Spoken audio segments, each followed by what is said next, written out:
Hello world, Shelly here, and today I'm going to try out for the very first time a new release from Lorac. This is the Lux Diamond eyeshadow palette.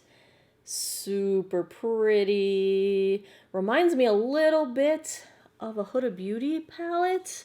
Is that what I'm thinking of? But I figured I would take you guys along for the ride, show you how I got this eye look. Stick around to the end and I will tell you my final thoughts on this palette.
I tightlined my upper waterline with the Urban Decay 24/7 waterline pencil.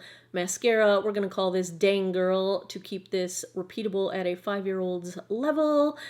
Mascara on the upper lashes. Lower lashes are my Estee Lauder Double Wear Zero Smudge.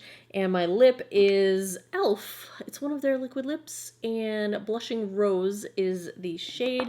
I haven't worn a matte liquid lip in a million years, and it feels strange. But overall, for this palette, thumbs up from me. I love Lorac shadows. It's a very reliable formula. The mattes are always blendable. Another thing I really like about them that's not true of every brand is that it's really true to the pan. The color you see in the pan is almost always exactly what you end up seeing on your lid, and that makes it really easy to put together a look because you don't get any surprises where something looks totally different on the eye than it does in the pan. I also think that the shimmers in here remind me a lot of the Marc Jacobs sequins. Now, this, because you're taking this from, a pot of sort of a pressed pigment type glittery thing, you will get more payoff in the glitter factor from something like the Marc Jacobs. But I feel like the shimmer effect on the lid is very similar, just a slightly toned down version of what you would get from the Marc Jacobs sequins. And of course, these are very handy for travel, very easy to travel with, and I think that makes it even more likable. I'm a fan of Lorac anyway, so I don't think they get talked about nearly enough. Their shadows are super reliable from one palette to the next to the next. You just know what to expect. They work the same way every palette, so you just have to pick colors. If you like a color story, buy the palette and you can almost guarantee that you're going to love it. I don't have a single Lorac palette that I don't absolutely love. In fact, oh, I've got it right here. This guy comes on just about every long trip that I ever go on because not only does it travel very well, it's super beat up at this point, but it's just got such a variety and the color story is so well curated. It's just, I have no bad things to say about Lorac, and this is no exception. Lux Diamond palette, thumbs up, love it, very pretty. I enjoy it. So the question is, do you enjoy it? If you enjoy these sort of eyeshadow try-on kinds of videos, not quite a tutorial, but not quite not a tutorial, give me a thumbs up down below. Please subscribe if you haven't already. I post new videos every Monday, Wednesday, Friday, 9 p.m. Eastern Time. And as always, thanks a lot for taking some time out of your day to geek out over makeup with me. I appreciate it, and I hope you guys all have an awesome day or night wherever you are in the world. Take care of each other. Bye-bye.